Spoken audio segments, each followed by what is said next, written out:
The TS50. Why do many Ford Australia enthusiasts consider the 2001-2002 TS50 to be the company's last great iconic muscle car? Let's find out.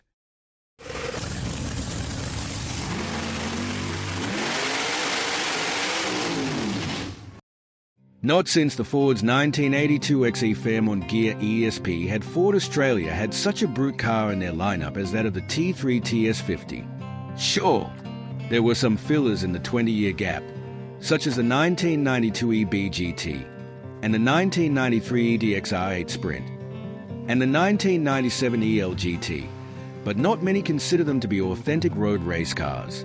They were awesome cars, but more show than go.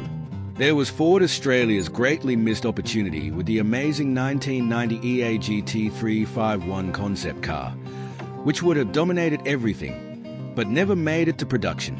And sure, there were some awesome FPV versions of Ford after the TS50, but they were very inadequate in options, power, and appearance in comparison to Ford Australia's #1 rival and other competing local car manufacturer, Holden.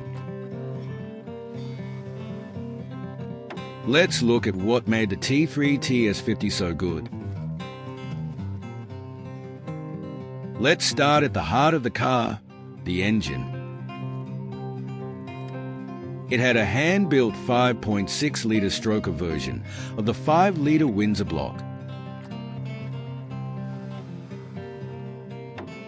The engine underwent a comprehensive transformation at the Tickford facility, involving disassembly, washing, honing, and reassembly with new high-performance parts, ensuring optimal functionality and power output, including an all-new crankshaft, ported cylinder head, and a 3-piece high-flow inlet manifold and conical air cleaner.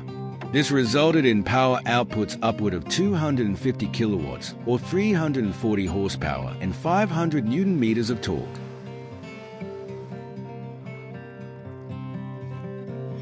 Let's hear from the then Managing Director of Tickford Vehicle Engineering, David Flint. All of the parts which change it from 5 litre to 5.6 comes from Australia. The crank, con rods, pistons, head modifications, roller rockers, manifold, throttle body, all come from Australia. That's really important because historically all of the V8 stuff comes from the US. Not this time. For the buyer that wanted the best, they could opt for a 5-speed manual transmission and Brembo braking system. All T3 TS50 came standard with an all-new V8 racing-inspired body kit.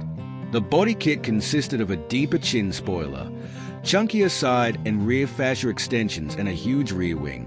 It was also factory-fitted with fog lights and 18-inch wheels. Body color options were plentiful, but arguably the most desirable color was blueprint blue. Interestingly, there was no yellow color option. The interior was all top-of-the-line luxury, being all that Ford could put into it at the time with leather and electronics. So, what was not to like? Well, unfortunately, Ford made it a limited edition when they should have made it their flagship performance model. Numbers produced were limited to 224, both automatic and manuals, with manuals the far lesser made. They were so far under the radar that most people didn't even know about them until years later when they began to pop up for sale in the second-hand market. Again, much like the 1990 EA GT 351 concept car, Ford Australia missed another great opportunity. From there on, Ford seemed to be always one step behind Holden. So, that's the T3 TS50, one of the most misunderstood and underrated cars in Australian motor history. This is likely in large part to it being built upon what many people believe, including Ford enthusiasts themselves, the ugliest base platform in Australian history, the Ford aufalcon. With the T3 TS50 arriving at the end of the AU model run, it really never stood a chance of moving out of the AU stigma, despite it being completely reimagined into a very nice-looking and more than capable car.